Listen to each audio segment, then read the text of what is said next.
Jinwoo remarqua rapidement que Goto ne se battait même pas. Il observait et analysait simplement tout le monde. Pendant ce temps, Dongwook activa le mode bête et les matchs commencèrent immédiatement.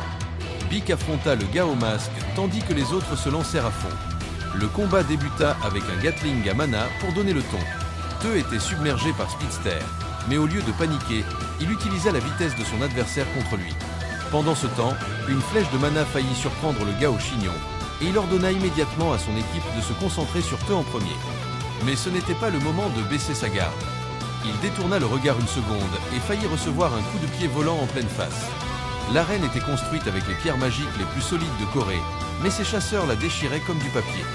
Les chasseurs japonais savaient que Bayek était la plus grande menace, et s'ils s'approchaient, ils ne se contenteraient pas de leur attraper les poignets, ils les briseraient en deux. Le gars au bandeau était déjà nerveux, mais après que Bayek se soit transformé, il aurait probablement préféré être n'importe où ailleurs. Le combat devenait sérieux. Karaté Kid fut projeté au sol par le gars au chignon. Te était complètement immobilisé, et Coward Boy fuyait pour sa vie devant Bayek.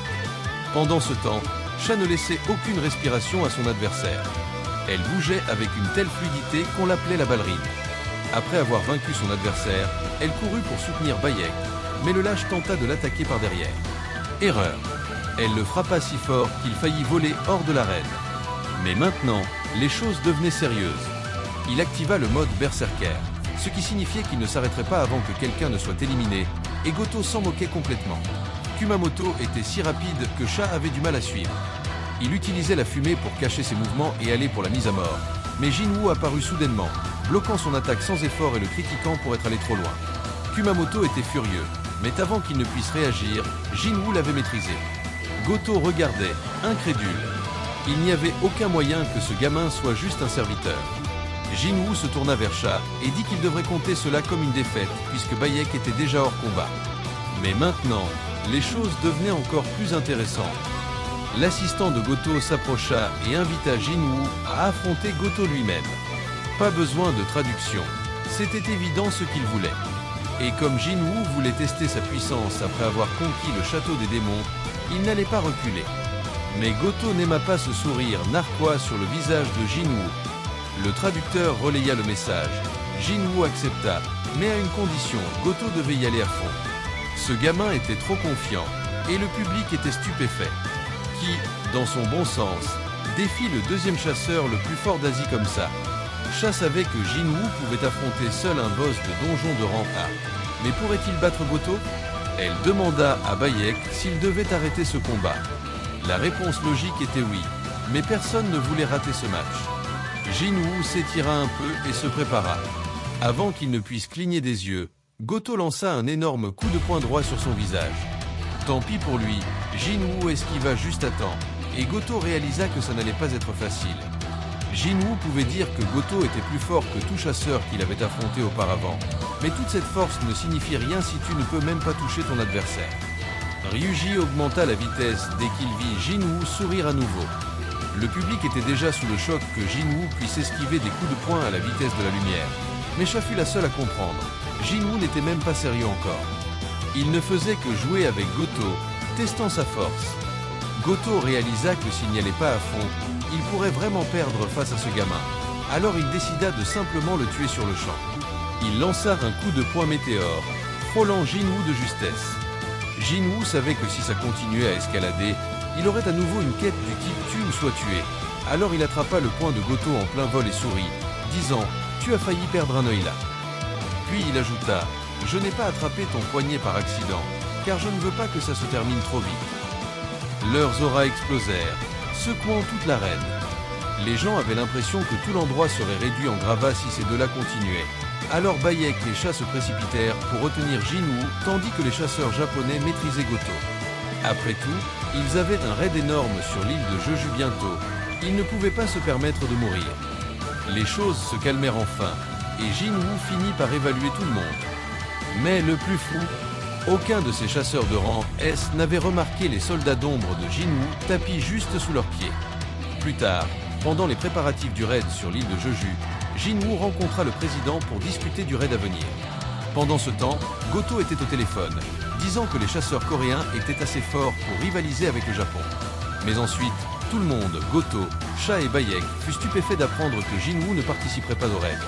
Pas grave, non? Après tout, cette fois, il y avait 16 chasseurs de rang S, la victoire était garantie, non? Ce soir-là, Jinwoo rentra chez lui pour un repas fait maison, et c'était exactement la raison pour laquelle il ne pouvait pas participer au raid. Sa mère venait de se réveiller après 4 ans. Il n'allait pas la quitter maintenant. Pendant ce temps, sur l'île de Jeju, l'armée de fourmis festoyait comme une meute de loups affamés. La reine les surveillait, disant qu'ils devaient migrer.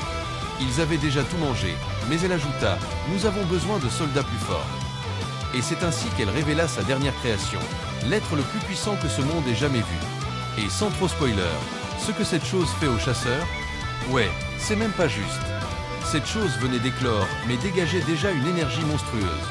Pendant ce temps, les nouvelles se répandirent dans le monde entier. Les fourmis avaient évolué. Maintenant, elles pouvaient voler.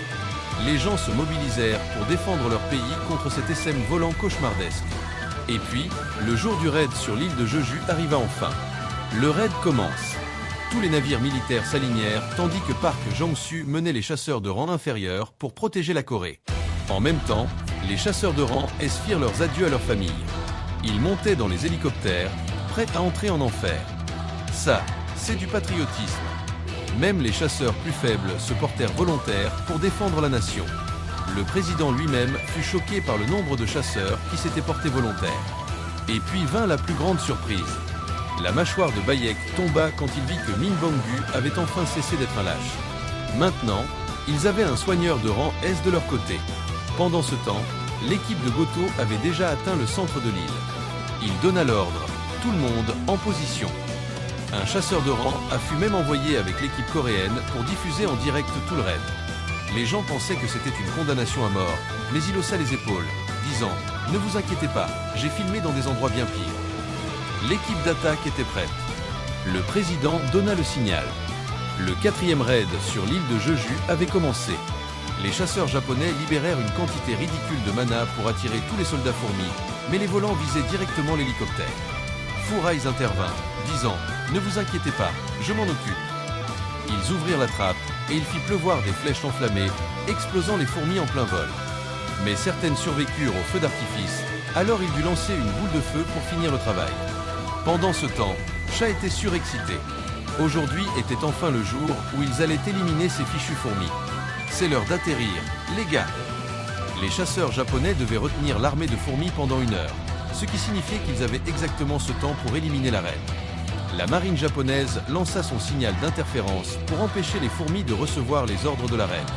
Pendant ce temps, les femmes taillaient à travers les sèmes tandis que ce lâche restait là, paralysé comme un cerf dans les phares. Chassez là l'entrée du nid avec un mur de feu géant, coupant toute possibilité de renfort. Bayek essayait de déterminer quel tunnel menait à la reine, mais Four Eyes n'y réfléchit même pas à 2 fois. Il mit simplement le feu à tous. Pendant ce temps, chez Jinwoo se détendait, terminant sa quête quotidienne. Ces gars devraient être assez forts pour gérer ce raid sans moi. Pendant ce temps, sur l'île de Jeju, les chasseurs commençaient à douter que la reine soit vraiment à l'intérieur. Mais Sha leur montra une pièce remplie d'œufs, ce qui signifiait qu'elle devait être proche. Sauf qu'il y avait un énorme œuf au milieu qui avait déjà éclos, et vous savez déjà que l'équipe transpirait à grosses gouttes. Quel genre de monstre était sorti de cette chose? Kenzo avait une coupure à l'épaule, et la soigneuse de rang S lui demanda s'il avait besoin de soins. Mais au lieu de simplement l'aider, elle commença à le taquiner, disant « Tu sais que ça ne sera pas gratuit, hein ?» Et elle ne parlait pas d'argent. Mais avant que Kenzo ne puisse même demander, une horde de fourmis se précipita vers eux. « D'accord, que veux-tu en échange ?» Sauf qu'elle ne répondit jamais, car quand Kenzo se retourna pour la regarder, sa tête avait déjà été tranchée nette. « Mec, qu'est-ce qui vient de se passer ?» Il s'apprêtait à rencontrer un monstre si puissant qu'il souhaiterait ne jamais être né. Si ce moment de cinéma absolu ne vous a pas fait aimer, je ne sais même pas ce qui le fera. Appuyez sur ce bouton d'abonnement. Atteignons 1 million avant la fin de l'année. Et ne manquez pas la prochaine vidéo. C'est du pur feu. C'est tout pour aujourd'hui. Peace.